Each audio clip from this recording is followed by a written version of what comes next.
Power तक खत्म हो गया, एनर्जी से शुरू कर रहे हैं। ठीक है, एनर्जी के बारे में कुछ चीज़ें जानने से पहले आपको वर्क की सारी चीज़ें पता होनी चाहिए। ठीक है, क्योंकि आपको आगे जाके समझ में आएगा क्यों एनर्जी पढ़ने से पहले वर्क का पढ़ना बहुत ज़रूरी है। ठीक है, life is impossible without energy, the demand for energy is increasing. ठीक है, अब देखो जो डिमांड है एनर्जी की, एनर्जी का मतलब सिर्फ आपके शरीर की एनर्जी से नहीं होता, बहुत सारी एनर्जी। आपके रूम में जो बल्ब जल रहा है वो भी किसी तरह की एनर्जी से चल रहा है। ठीक है, आपके रूम में फ़ैन चल रहा है वो भी एनर्जी से चल रहा है। आप दौड़ रहे हैं ऑफ कोर्स वो भी एक एनर्जी है। ओके, कार दौड़ रही है उसमें भी कुछ एनर्जी है। Where do we get energy from?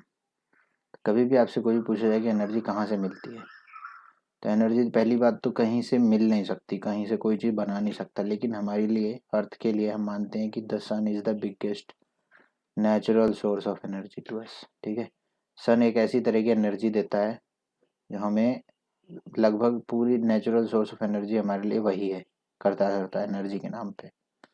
Many of our energy resources are derived from the sun. We can also get energy from the nuclei of an atom, the interior of the earth and the tides. You can you think of other sources of energy? अभी other sources of energy सोचते रहो आप लोग। तो energy जो है, the word energy is often used in our daily life, okay, but in science we give it a definite and precise meaning. Let us consider the following example. When a fast moving cricket ball hits a stationary wicket, the wicket is thrown away. Similarly, an object when raised to a certain height gets the capability to do work, है ना। मैं कहने का मतलब, एक book है, एक book को मैं अगर आपके सर पे रख दूं, एक बुक है मोटी सी, उसको मैं आपके सर पे रख दूं तो वो आपको चोट नहीं करेगी। लेकिन वही बुक मैं दो दो सेकंड फ्लोर से आपके सर पे फेंकूं तो आपको अच्छी खासी चोट लगेगी। ठीक है, तो आपको जिस चीज़ से चोट लग रही है वो मैं नहीं बदल रहा हूँ, लेकिन मैं बुक को कुछ एनर्जी दे दे रहा हूँ। ठीक है, तो ये भी मैंने क्या किया, हाइट रेस करके एनर्जी दे दी।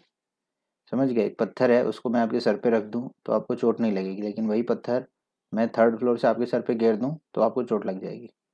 ठीक है ना, तो इसका मतलब कि कुछ ऐसी चीज़ हो रही है जो एनर्जी प्रोवाइड कर रही है। मतलब अचानक से उस चीज़ में दम कहाँ से आ गया, जो चीज़ आपको चोट नहीं कर रही थी अचानक से आपको चोट कैसे कर पा रही है, बिकॉज उसके अंदर कुछ एनर्जी आ गई। You must have seen that when a raised hammer falls on a nail placed on a piece of wood, it drives the nail into the wood, है ना। जब वैसे नहीं जाएगा तो यही करना पड़ता है। we have also observed children winding a toy such as toy cart, ठीक है, उसमें चाबी होती है, चाबी भरते हैं ऐसे, and when the toy is placed on the floor it starts moving.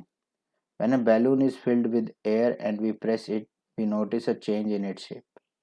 As long as we press it gently, it can come back to the original shape. When the force is withdrawn, however, when the force is withdrawn, वापस वैसा ही हो जाता है जैसा पहले था। However, if we press the balloon hard, it can even explode, producing a blasting sound. In all these examples, the object acquire through different means. ठीक है, the object acquire through different means the capability of doing work. ये सबसे important चीज़ है। Energy क्या होती है, काम करने की क्षमता को हम एनर्जी कहते हैं। ठीक है, capability of to do work, capability of doing work is energy एक तरह से। An object having a capability to do work is said to possess energy. अगर किसी बॉडी के अंदर कार्य करने की, काम करने की क्षमता है, ठीक है, कैपेबिलिटी है कुछ करने की, तो इसका मतलब उसके अंदर एनर्जी है, वो पोज करता है एनर्जी, यानी कि उसके अंदर एनर्जी है। The object which does not work loses energy and the object on which the work is done gains energy. ठीक है, जो करता है उसकी एनर्जी कम होती है और जिस पे किया जाता है उसकी एनर्जी बढ़ती है। ठीक है, how does an object with energy how does an object with energy do work? एक ऑब्जेक्ट है उसको एनर्जी दे के कैसे वर्क कराया जा सकता है। An object that possesses energy can exert a force on another object. ये लाइन फिर से पढ़ो. An object that possesses energy, एक ऑब्जेक्ट जिसके पास एनर्जी है, can exert a force on another object, वो दूसरों के ऊपर दम लगा सकता है, फोर्स लगा सकता है. When this happens, energy is transformed from the former to the latter. पहले वाले से दूसरे वाले को एनर्जी हम दे सकते हैं अगर ऐसा कर पाते हैं तो. The second object may move as it receives energy and therefore do some work. Thus, the first object had a capacity to do work. This implies that any object that possesses energy can do work. ठीक है, हर वो object जिसके पास energy है वो काम कर सकता है, कार्य कर सकता है. ठीक है, तो इसलिए आप बार बार एक चीज देख रहे होगे कि एनर्जी का डायरेक्ट रिलेशन वर्क के साथ किया जा रहा है, बार बार किया जा रहा है कि नहीं. ठीक है, अभी आपको और अच्छे समझ में आ जाएगा क्यों. The energy possessed by an object is thus measured in terms of capacity of doing work. बहुत बढ़िया लिखा है. The energy possessed by an object is thus measured in terms of capacity of doing work. ठीक है, मतलब कि कोई आदमी या कोई चीज, कोई भी ऑब्जेक्ट कितना काम कर सकता है वो डिपेंड करता है उसके अंदर कितनी एनर्जी. समझ रहे हो क्या बोल रहा हूँ. The unit of energy is therefore the same as that of work. Work की यूनिट क्या थी, क्या है, तो जूल ही एनर्जी की भी यूनिट है. ठीक है, इसलिए बार बार इसको इससे कर रहा था. ठीक है, एनर्जी और वर्क दोनों की यूनिट क्या हो गई, जूल. ठीक है, बोलो.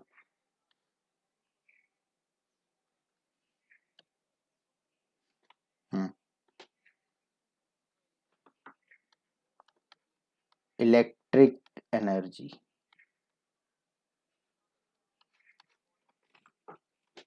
किसने बोला वॉट लेते हैं. तुमने थोड़ा पढ़ा है, आधा पढ़ा, इसलिए हम वॉट लिखते हैं. पूरा पढ़ लो ये चैप्टर. ठीक है, आखिरी दिन मेरे से फिर से यही क्वेश्चन पूछना. समझ गए, तुम्हारे कॉन्सेप्ट क्लियर नहीं है इसलिए वॉट बोल रहा. हाँ, क्या और भी कोई कुछ बोल रहा था.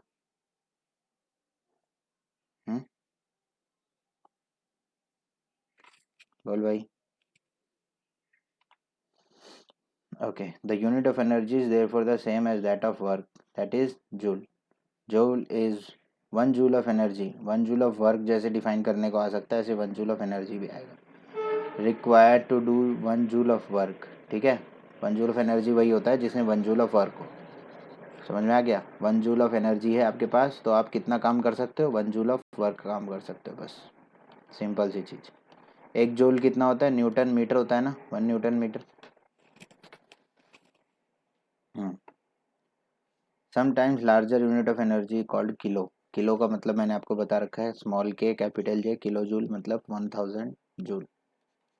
किलो लगा देंगे तो 1000 लग जाता है, बताया कि नहीं. तो 1000 जूल. ठीक है. Forms of energy. एनर्जी कई तरह की होती हैं, कई मतलब कई, आप मतलब बहुत ही तरह की एनर्जीज हो सकती हैं. ओके, फॉर्म्स ऑफ एनर्जी हम देखते हैं. कुछ एनर्जीज के बारे में पढ़ेंगे हम जो फॉर्म पढ़ेंगे वो प्योरली मैकेनिकल होगा. क्या होगा, मैकेनिकल. ठीक है, मैकेनिकल ही पढ़ने वाले हैं हम. तो ये मत सोचना कि सिर्फ इतनी एनर्जी होती है, हम सिर्फ मैकेनिकल पढ़ रहे हैं. Forms of energy. Luckily the world we live in provides energy in many different form. Various forms include mechanical. Mechanical में दो आती हैं, एक पोटेंशियल और एक काइनेटिक. हीट होती है, केमिकल होती है, इलेक्ट्रिकल होती है, लाइट होती है, साउंड होता है, और न जाने कितनी तरह की एनर्जीज होती हैं. काफ़ी और भी काफ़ी तरह की एनर्जीज हैं. ठीक है, तो इसने सिर्फ उतनी ही बात करके अब बात कर ली इसने काइनेटिक. काइनेटिक और क्या बोला था, दो, एक था काइनेटिक और एक था पोटेंशियल. सभी याद रखेंगे, एक है काइनेटिक और एक है पोटेंशियल. ठीक है, और ये दोनों किस तरह की एनर्जी हैं. ठीक है, मैकेनिकल एनर्जी. क्या एनर्जी, काइनेटिक एंड पोटेंशियल. तो सबसे पहले हम बात करने जा रहे हैं किसकी, काइनेटिक की, काइनेटिक एनर्जी। ठीक है, अब यहाँ पर तो ढेर सारी चीज़ें बोल रहा है करने को, ठीक है ना। मैं आपको बता दूं काइनेटिक एनर्जी होती क्या है। एक बार ये पढ़ते हैं। Take a heavy ball, drop it on a thick bed of sand, a wet bed of sand would be better. Okay, drop the ball on the sand bed from the height of about 25 centimetre. The ball creates a depression. जैसे sand में गिरेगा तो क्या होगा, ऐसे करके एक ball यहाँ गिरी है तो ऐसे करके बनेगा, डिप्रेशन बनेगा, है ना। Repeat this activity from the height of 50 centimetre, 1 metre, 1.5 metre. कुछ फर्क दिखेगा क्या? यस, डिप्रेशन और गहरा होता चला जाएगा। Ensure that all depressions are distinctly visible, मतलब साफ साफ दिख सके आपको। Mark the depression to indicate the height from which the ball was dropped, compare their depths, one of them is deepest, which one is shallowest, मतलब कौन सबसे कम डीप है। और ये सब आप जानते हो कौन सबसे ज़्यादा डीप होगा और कौन सबसे कम डीप होगा। What has cause the ball to move deeper dents, ऐसा क्या हुआ है कि जो डीप डेंट लगा है वो इतना डीप है। ठीक है, तो उसका हाइट बढ़ाने से क्या फ़र्क पड़ा।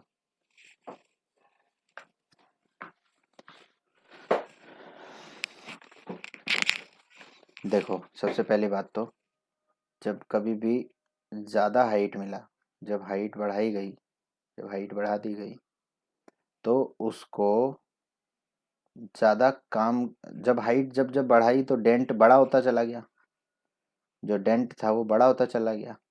तो इसका मतलब हर जब जब हाइट बढ़ाते गए डेंट बढ़ गया का मतलब ये होता है कि हर बार कह सकते हैं आप कि ज़्यादा काम हुआ है। इस बॉल ने, हैवी बॉल ने हर बार ज़्यादा काम किया है पहले से। ज़्यादा काम करना मतलब ज़्यादा डेंट गहरा करना, है ना। तो ज़्यादा हाइट देने के बाद ज़्यादा काम हुआ है, और ज़्यादा काम तभी हो सकता है जब ज़्यादा एनर्जी हो। तो इनडायरेक्टली हम क्या कर रहे हैं, हम हर बार हाइट बढ़ाकर उसको ज़्यादा एनर्जी दे रहे हैं, एनर्जी बढ़ा रहे हैं। क्या कर रहे हैं हम, एनर्जी बढ़ा रहे हैं। हाइट जितना ज़्यादा देते चले जा रहे हैं एनर्जी उतनी ज़्यादा बढ़ती चली जा रही है।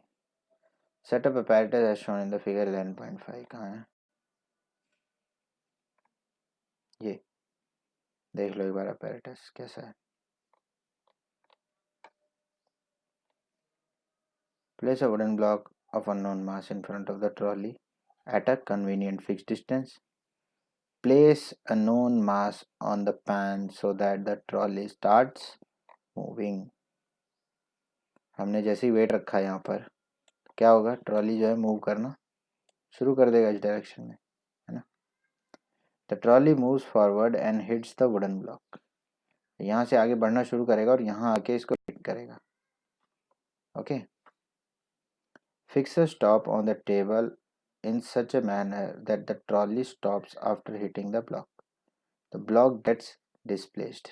तो हो सकता है ब्लॉक ऐसे करके आगे की तरफ भागे, ज़्यादा तेज इम्पैक्ट करेगा तो क्या होगा, ब्लॉक आगे की तरफ भागेगा, है ना, ब्लॉक आगे की तरफ भागेगा। Note down the displacement of the block. This means work is done on the block by the trolley as the block has gained energy. ठीक है, From where does this energy come? Energy कहाँ तक आ गई, कहाँ से आ गई कि अगर मैं जब ऐसे करके यहाँ पर वेट ना रखता और यहाँ पर लाके अगर इस ट्रॉली को खड़ा कर देता तब शायद ये पत्थर, ये जो ब्लॉक है ये आगे मूव नहीं होता। लेकिन मैंने इसको पीछे किया, यहाँ पर थोड़ा सा वेट डाला और फिर अब पता नहीं कहाँ से ट्रॉली के पास इतनी क्षमता आ गई कि उसने ट्रॉली को यहाँ से यहाँ डिस्प्लेस कर दिया, है ना। तो ऐसा क्यों हुआ, क्योंकि ट्रॉली के पास एनर्जी आ गई अचानक से। कुछ भी काम हो रहा है तो काम करने के लिए आपको क्या चाहिए, एनर्जी चाहिए। Repeat this activity by increasing the mass on the pan. जैसे आप मास बढ़ाते चले जाएंगे आप देखेंगे जो ब्लॉक है वो और आगे की तरफ डिस्प्लेस होता चला जाएगा। ठीक है, this activity the moving trolley does the work and hence it possess energy. अगर कोई काम कर रहा है तो उसके पास एनर्जी है। Moving object can do work, ठीक है, यहाँ से पढ़ो, moving object can do work, an object moving faster can do more work than the identical object moving relatively slow. जो धीरे चल रहा है वो कम काम कर पाएगा, जो तेज चल रहा है वो ज़्यादा काम कर पाएगा, ये तो नियम है, ये तो आप भी समझते हो। Moving bullet, blowing wind, rotating wheel, speeding stone can do work. What does a bullet, how does a bullet pierce the target? How does the wind move the blade of the windmill? Object, यहाँ देखो ध्यान से पढ़ना, objects in motion possess energy. अगर कोई भी body move हो रही है तो उसके पास एक एनर्जी होती है, ठीक है। अगर बॉडी चल रही है, मान लो आपने कभी देखा होगा कि आप चलो, ठीक है, अपना हाथ आप चलाते रहो ऐसे, जब चलते हो तो आपका हाथ भी हिलता है, और वो हिलता हुआ हाथ अगर गलती से दीवार पे लग जाए तो हो सकता है आपको थोड़ा सा चोट लगेगी, होता है कि नहीं। आप चलते रहो और और भाग रहे हो तो क्या होगा, भाग रहे हो तो क्या होगा, थोड़ा सा ज़्यादा तेज लग जाएगी, है ना। तो मतलब जितनी तेज आप हो उतनी तेज आपको चोट लग रही है, और आपको चोट इसीलिए लग रही है क्योंकि पता नहीं कहाँ से एनर्जी आ गई, है ना। तो हर मूव होती हुई चीज़ में एनर्जी होती है। ऑब्जेक्ट इन मोशन, अगर मोशन में है कोई ऑब्जेक्ट तो उसके अंदर एनर्जी होती है। We call this energy as, क्या एनर्जी है वो, बोलो, याद रहे, काइनेटिक एनर्जी वही वो एनर्जी होती है जब बॉडी मोशन में हो ना, तब ये एनर्जी उसके अंदर आ जाती है। A falling coconut, a speeding car, a rolling stone, a flying aircraft, flowing water, blowing wind, flowing तेज फ्लोइंग वाटर और तेज ब्लोइंग विंड तो देखा होगा घर और भी उड़ा ले जाते हैं, इतनी तेज है तो ज़्यादा ज़्यादा एनर्जी होती है उनमें, ठीक है। Running athlete etcetera possess kinetic energy, क्योंकि इन सब में एक चीज कॉमन है, क्या है वो, yes, everything is in motion, ठीक है। तो इन सब में मोशन है, और इन सब में मोशन है तो कौन सी एनर्जी इनके अंदर है, इनके अंदर है काइनेटिक एनर्जी, ठीक है। In short, kinetic energy is the energy possessed by the object due to its motion.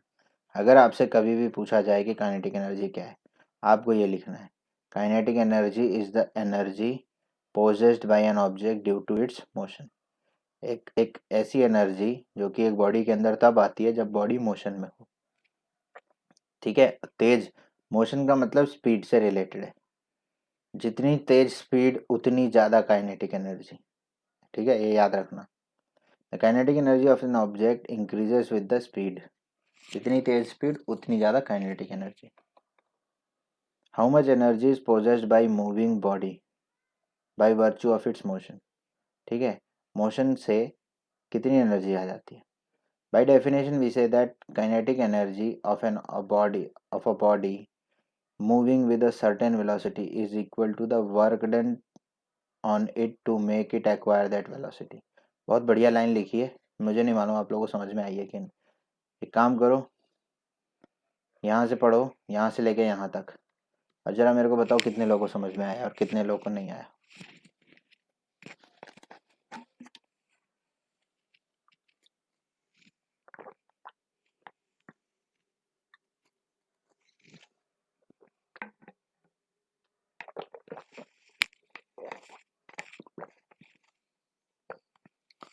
बोलो, समझ में आया?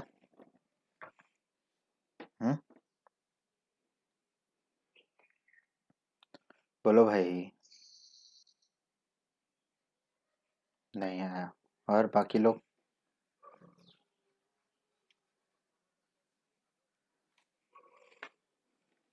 हम्म,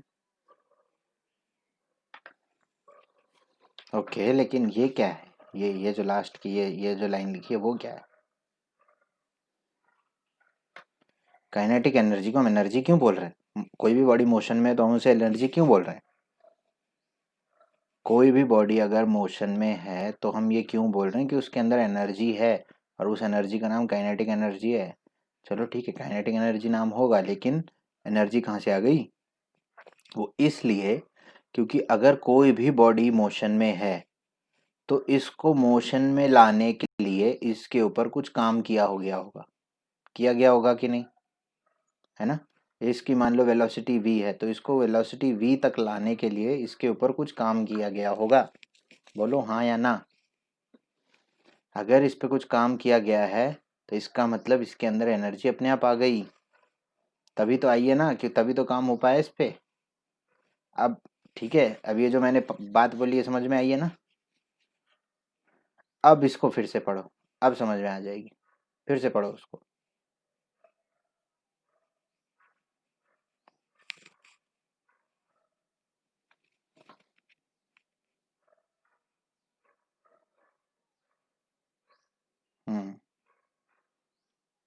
We say that kinetic energy of a body moving with a certain velocity is equal to the work done on it to make it acquire that velocity.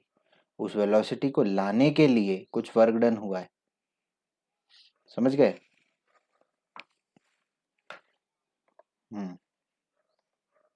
अच्छा था ये, ठीक है। तो याद रखना, कोई भी बॉडी अगर मूव हो रही है, if anything is in motion it possess what energy,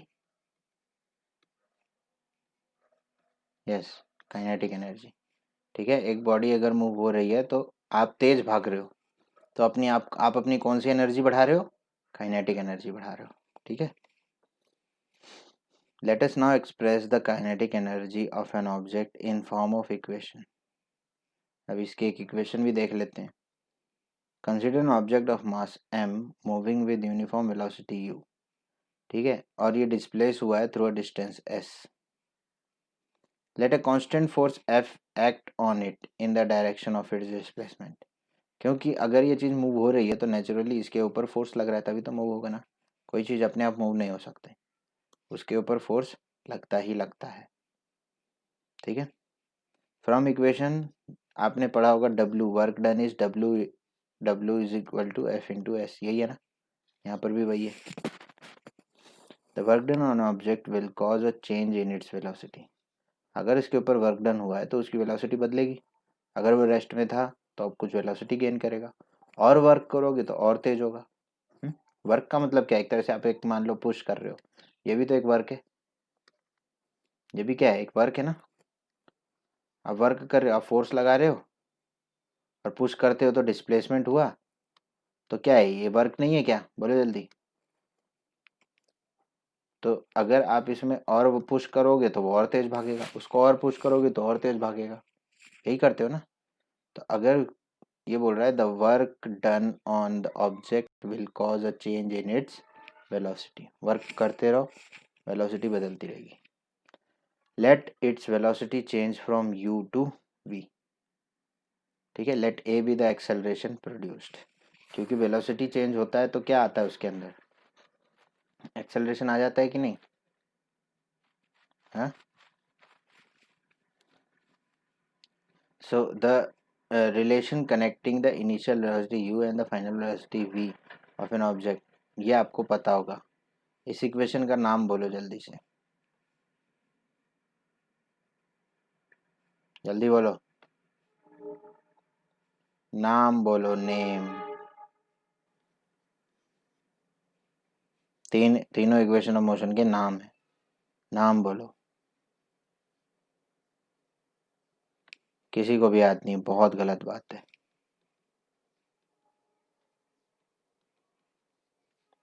this is what relation, position velocity relation. याद कर लो, कितनी बार बोलूं तुमको। तो यहाँ से s is equal to V square minus you square by 2a आ जाएगा, समझ गए। तो यहाँ पर W is equal to F into S है। कहाँ पर, यहाँ देखो, यहाँ पे मैं डब्बे में डाल रहा हूँ, W is F into S. क्या, W is F into S. तो W is equal to F को क्या लिखा, M A, force is equal to M A लिख सकता हूँ ना, F is equal to M A होता है। और यहाँ एस था, एस क्या है, ये रहा। इतना बात समझ में आएगी नहीं, ये ए से ए गया, क्या मिल गया तुमको, W is equal to half M we square minus you square. ये क्या वर्क आया है? ये वर्क डन आया है। क्या वर्क डन आया है? कोई बताएगा मेरे को अच्छे से? जो समझ रहा है ना उसको समझ में आ जाएगा ये। This is what work done.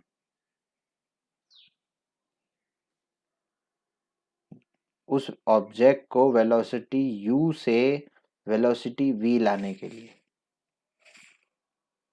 इस ऑब्जेक्ट को वेलोसिटी u से वेलोसिटी v लाने के लिए इतना वर्क किया है। ये बात समझ में आई या नहीं? सच सच बताओ सबको।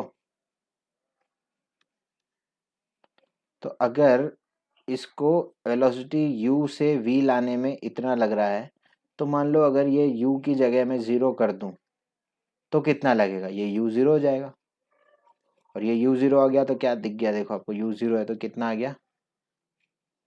W is equal to half M we square. तो हमें मान के चलते हैं कि काइनेटिक एनर्जी हमेशा जीरो स्टेशनरी ऑब्जेक्ट की बढ़ाई जाती है। तो ये बोलेगा it is clear that the work done is equal to the change in kinetic energy. और ये वर्क डन को यहाँ चेंज इन काइनेटिक एनर्जी क्यों बोल रहा है? क्यों बोल रहा है बोलो? क्योंकि बॉडी पे यस, क्योंकि बॉडी पे वर्क डन हुआ है और वर्क डन करते ही वो बॉडी मोशन में आ गई। और आपको पता है कि मोशन में किसी भी ऑब्जेक्ट में कौन सी एनर्जी होती है? काइनेटिक एनर्जी होती है। ठीक है, अगर u 0 है तो work done will be half M we square होगा। ठीक है, half M we square. Half M we square आपको याद रखना, हाफ एम वी स्क्वायर।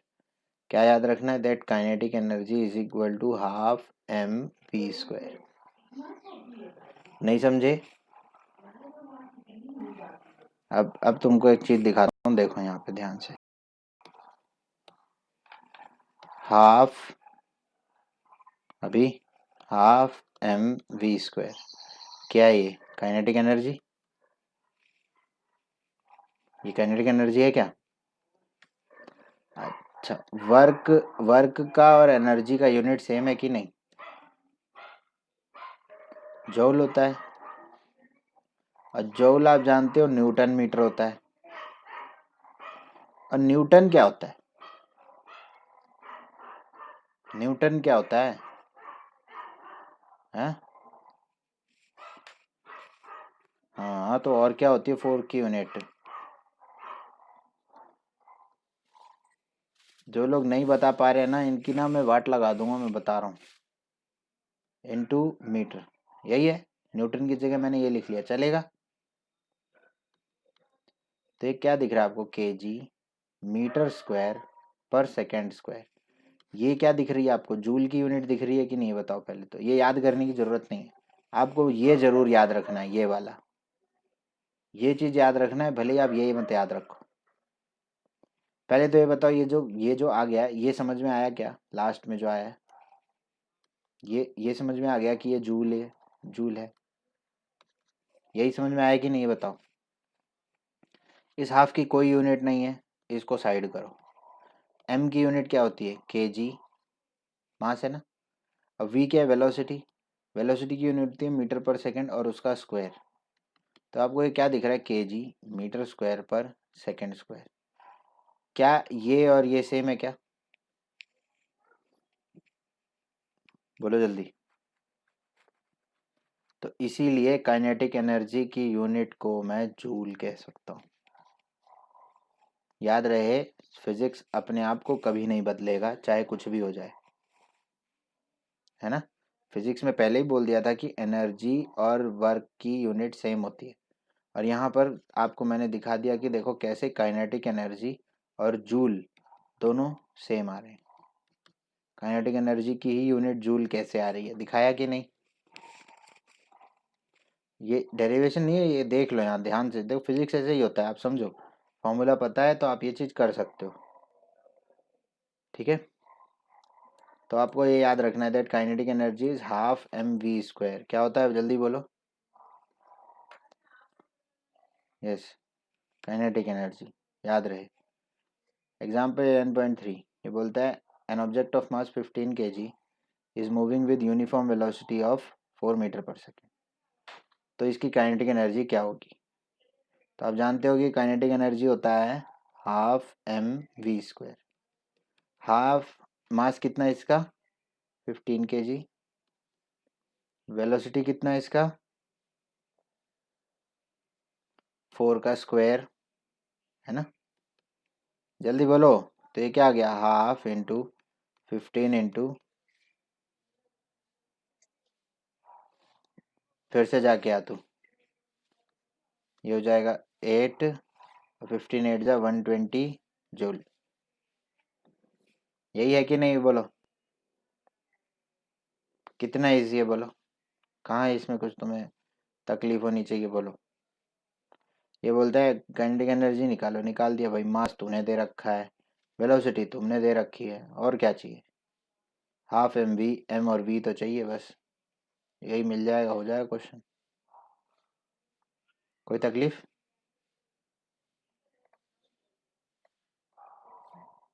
ये देखो 120 joule. Example 11.4. What is the work to be done to increase the velocity of a car from 30 km per hour to 60 km per hour? तो याद रखो एक चीज कि यहाँ पर वेलोसिटी जीरो से नहीं बढ़ाई जा रही। जब कभी भी वेलोसिटी जीरो से नहीं बढ़ाई जाती तो उसकी काइनेटिक एनर्जी क्या होती है। देखो क्या हो रहा है, what is the work to be done, ये वर्क डन बोल रहा है। और आपको पता होना चाहिए कि वर्क डन के लिए आप इधर एफ इंटू एस मत करने बैठ जाना। एफ इंटू एस करने में बैठ गए तो फिर आपका काम हो जाएगा खराब, आप परेशान हो सकते हो। ठीक है, तो आप यहाँ पर वर्क डन कैलकुलेट कर रहा है, तो इसका मतलब ये वर्क और एनर्जी को हम आगे पीछे करके बोल सकते हैं। तो ये इनडायरेक्टली ये बोल रहा है कि अगर इस बॉडी को इस वेलोसिटी इंक्रीज कर दिया गया है तो इसका क्या बढ़ा दिया गया है, इसका काइनेटिक एनर्जी बढ़ा दिया गया है। तो उतना ही वर्क किया जाएगा जितना कि काइनेटिक एनर्जी बढ़ा होगा। अब काइनेटिक एनर्जी कितना बढ़ा है ये पूछ रहा है, काइनेटिक एनर्जी कितना बढ़ा है ये पूछ रहा है। अब काइनेटिक एनर्जी कितना बढ़ा है, देखो ये है फॉर्मूला, ये मैंने आपको बता रखा है कि नहीं, जल्दी देखो जरा। आपने पढ़ा कि काइनेटिक एनर्जी जो होता है वो हाफ एम वी स्क्वायर होता है, कब, जब जीरो से शुरू हो। लेकिन यहाँ कुछ वेलोसिटी पहले से ही थी, तो ये कितना होगा half M we square minus you square. ठीक है, मतलब देखो ये कैसे आ रहा है, इसको भी मैं आपको बता दूं, half M we square minus you square क्यों आ रहा है बड़ी आसान सी चीज़। ठीक है, लेकिन आप लोग कभी वहाँ तक पहुँच नहीं पाते। देखो काइनेटिक एनर्जी जब स्पीड बढ़ा दी गई क्या होगा, हाफ एम वी स्क्वायर, यही होगा। वी बड़ा है यू से अगर, तो जब वेलोसिटी बढ़ा दी गई है तो यही होगी क्या काइनेटिक एनर्जी, ये बोलो पहले। तो काइनेटिक एनर्जी पहले की, शुरुआत की, जब वेलोसिटी यू थी तब क्या हाफ एम यू स्क्वायर थी क्या काइनेटिक एनर्जी, बोलो क्या तब kinetic energy half m u square थी क्या, यू भी तो वेलोसिटी है। पहले यू वेलोसिटी थी, अब वी वेलोसिटी है, तो काइनेटिक एनर्जी पहले की half M v u square होगी और अब हाफ एम वी स्क्वायर होगी। जल्दी बोलो, समझ में आया क्या इतना। तो मैं बोल रहा हूँ कि काइनेटिक एनर्जी कितना बढ़ गया, तो कितना बढ़ा, जितना अभी है माइनस जितना पहले का था। ठीक है, ये मैं पहले का लिख रहा हूँ, ये मैं अभी का लिख रहा हूँ। काइनेटिक एनर्जी जो अभी है माइनस काइनेटिक एनर्जी जो पहले का था, यही होगा ना। काइनेटिक एनर्जी कितना बढ़ा कितना चेंज हुआ, ऐसे ही बोलते हैं ना। हाँ, तो ये क्या half M we square minus half m u square, यही है ना। हाफ एम अगर मैं कॉमन ले लूँ तो अंदर क्या बचेगा, v square minus you square बचेगा। यहाँ से ही आया है। इनकेस अगर आप सोचोगे क्या कर रहे हैं तो यही कर रहे हैं। ठीक है, ये कहाँ से आ गया, ये ऐसे आया है। समझ गए कि नहीं समझे।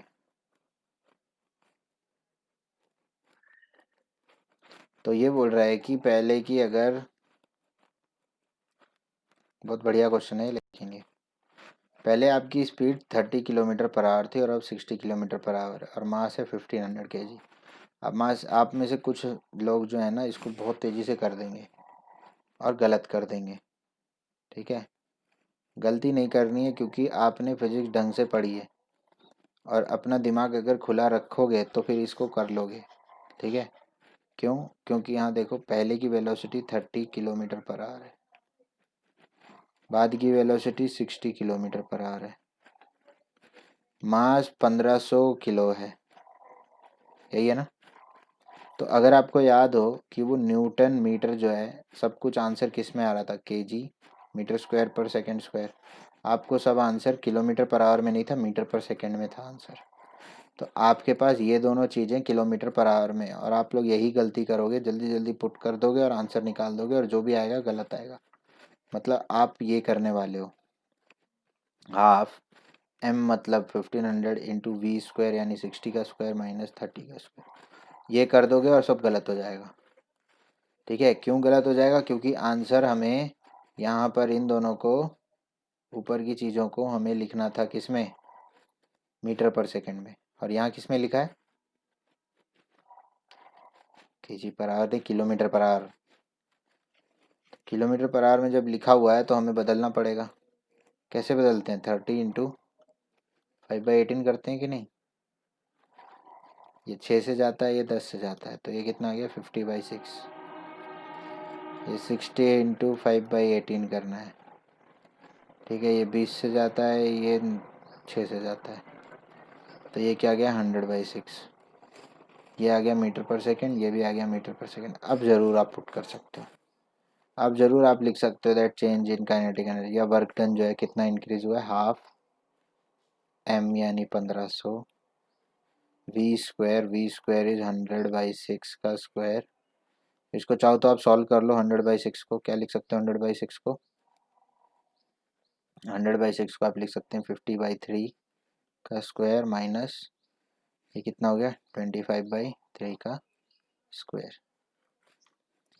और मैंने आपको पता नहीं पहले बताया या नहीं बताया, जब कभी भी ऐसे ए स्क्वायर माइनस बी स्क्वायर आएगा तो ज़्यादा आपको स्क्वायर कैलकुलेट करने की ज़रूरत नहीं है। ए स्क्वायर माइनस बी स्क्वायर को ए प्लस बी इंटू ए माइनस बी की फॉर्म में लिखो, तो 50 प्लस 25/3, दूसरा होगा 50 माइनस 25/3, यही होता है ना ए प्लस बी इंटू ए माइनस बी में। तो ये जाता है हाफ इंटू 1500 इंटू ये कितना हो गया, 75/3 इंटू ये कितना हो गया, 25/3। ठीक है, 3 को जब मैं इससे काटूंगा तो ये हो जाता है 500, 3 को जब मैं इससे काटूंगा तो ये कितना हो जाता है, 25। ठीक है, 2 को काटना है काट लो, ये कितना हो गया, 250। और 25 का क्यूब कितना होता है, 15625 होता है शायद, और एक ज़ीरो, क्यूब करना है भाई, 25 25 25।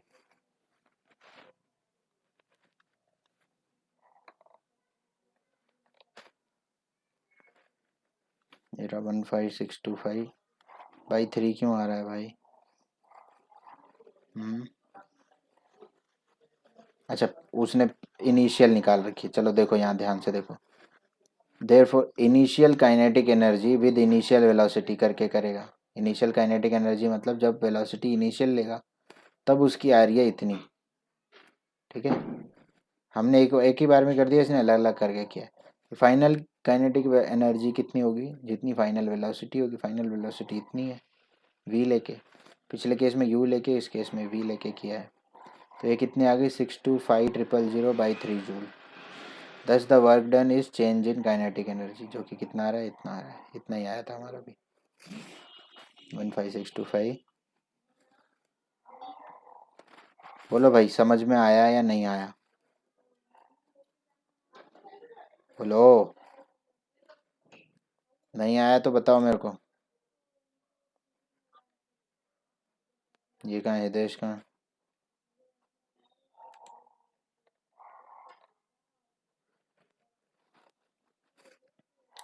समझ में आया ना? बोल रहा है what is the kinetic energy of an object, क्या है बोलो, चलो काइनेटिक एनर्जी आप बताओ।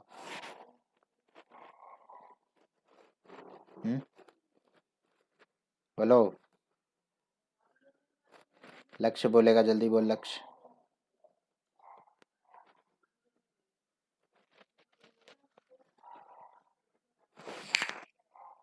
भाई द वर्चू, तू जब तुझे नहीं मालूम वर्चू और इन सब का मतलब, तेरे रट्टा मारना जरूरी है?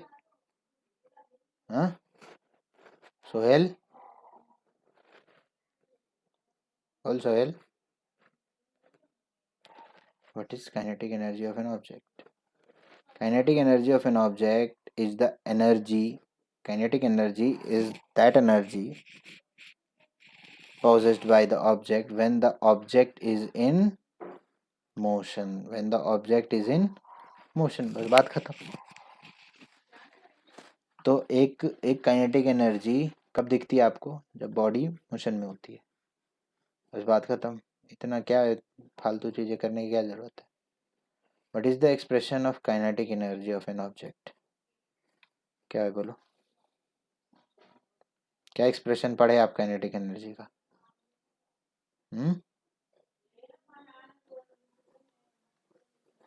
यस, ये बोलो हाफ एम वी स्क्वायर, बस। Kinetic energy is half M we square. ये बोलते थे kinetic energy of an object of mass m moving with velocity 5 metre per second is this. Kinetic energy दे रखा है, कितना दे रखा है? 25 जूल दे रखा है, ठीक है। और मास कितना दे रखा है? m है। और क्या वेलोसिटी दे रखी है? वेलोसिटी दे रखी है 5 मीटर पर सेकेंड दे रखी है। तो बोलता है what is the kinetic energy when the velocity is doubled? What will be the kinetic energy when the velocity is 3 times? कर लेते हैं, कोई नहीं। कितना दे रखा है काइनेटिक एनर्जी? काइनेटिक एनर्जी दे रखा है 25 जूल, वेलोसिटी दे रखा है 5 मीटर पर सेकेंड, ठीक है। और जब इसने 25 जूल और 5 मीटर पर सेकेंड दे रखा है, तो ये हमारा अब सबसे पहला काम क्या है? That kinetic energy is half M we square. Half M we square kinetic energy है 25, यह है हाफ एम, वी का मतलब 5 का स्क्वायर यानी 5 इंटू 5, यही होता है ना। 5 5 जा 25, ठीक है। तो अरे 2 इंटू 25 कैसे? 25 तो कट गया, मास कितना आ गया? 2 आ गया, 2 क्या? 2 kg। अब ये बोलता है कि अगर वेलोसिटी को 3 टाइम्स कर दिया जाए, क्या बोला? When the velocity is doubled, what will be the kinetic energy when the velocity is doubled? Kinetic energy क्या होगी जब वेलोसिटी डबल कर दी जाए? तो भाई इतना, एक मिनट, हाँ एक मिनट रुक जाओ, नहीं तो ये गया।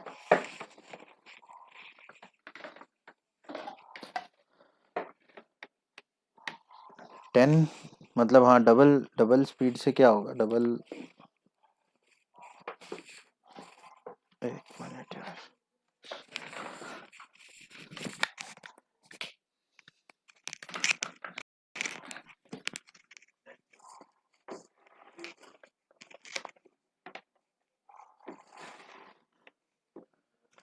अब डबल का मतलब क्या हो गया? मान लो ये ना भी दिया हो काइनेटिक एनर्जी, लेकिन ये क्या होता है? Kinetic energy is half M we square. मान लो कि मैंने क्या की, kinetic energy double, velocity double कर दी। अब जब वेलोसिटी डबल करूंगा तो ये हाफ एम 2v का स्क्वायर हो जाएगा ना, जो कि हाफ एम 4v स्क्वायर हो जाएगा। इस 4 को बाहर निकाल लो अगर आप, 4 into half M we square होगा। तो ये हाफ एम वी स्क्वायर क्या है? पहले का काइनेटिक एनर्जी, और वेलोसिटी डबल करने पे 4 आ गई, यानी 4 टाइम्स हो जाएगी। पहले जितनी भी थी अब 4 टाइम्स हो जाएगी अगर वेलोसिटी डबल की जाए तो।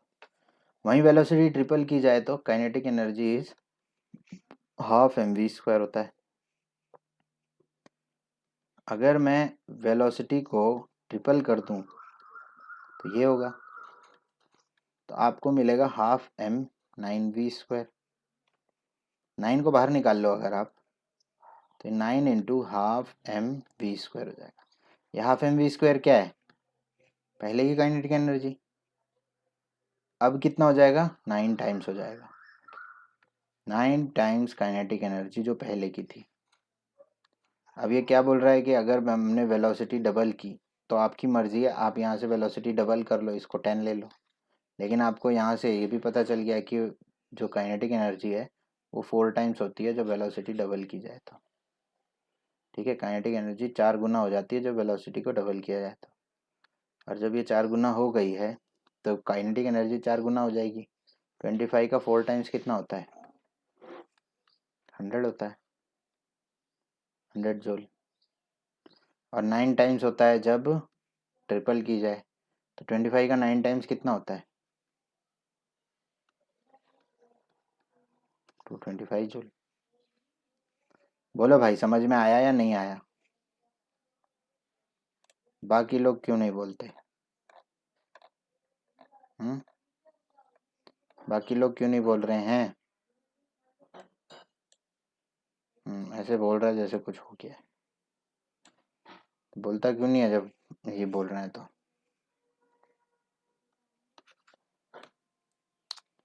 तो समझ गए? मैं आपको एक चीज़ और बता दूं, बहुत इंपॉर्टेंट चीज़, कि ये हाफ mv² आया कहाँ से।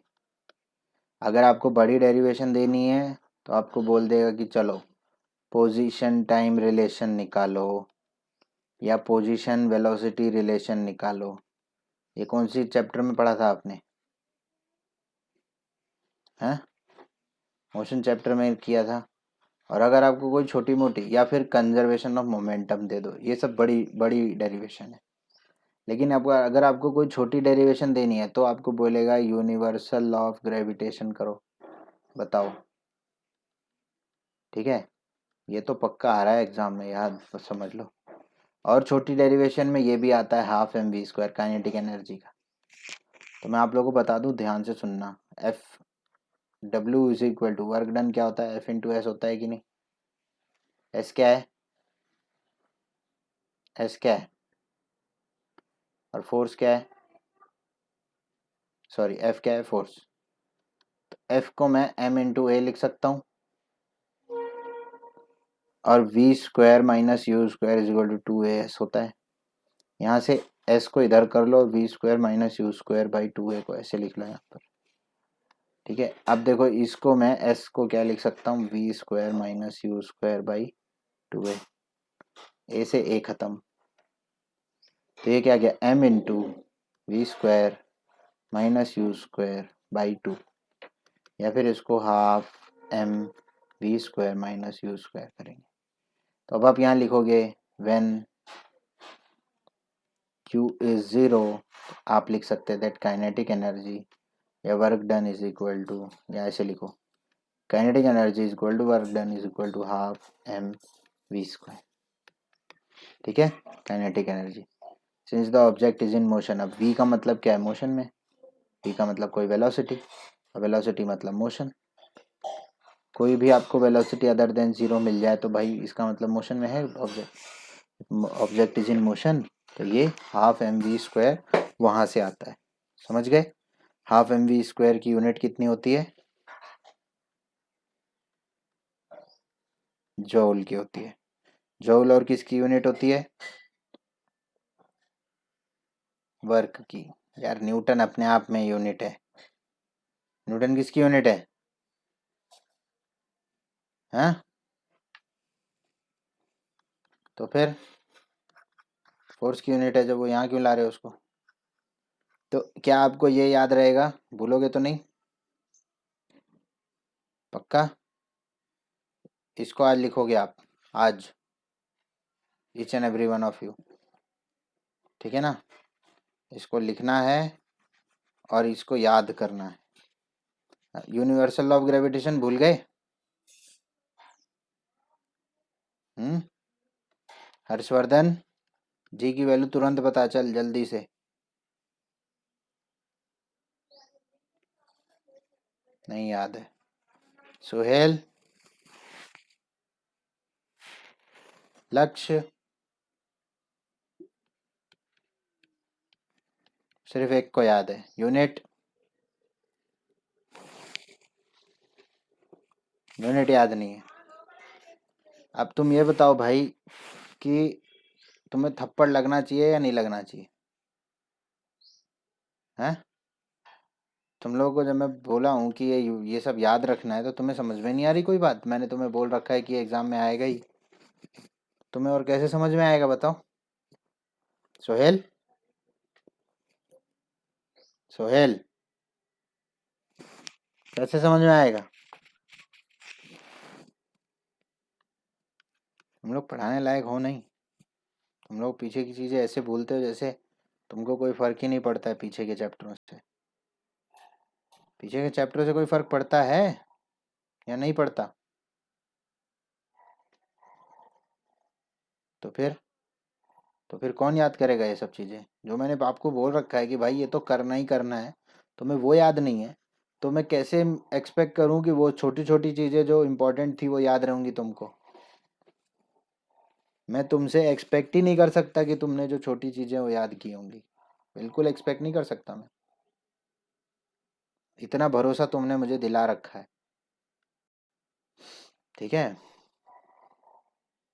इतना भरोसा है मुझको तुम पे कि तुम्हें पीछे की चीज़ें याद नहीं है, ये मुझे पता है।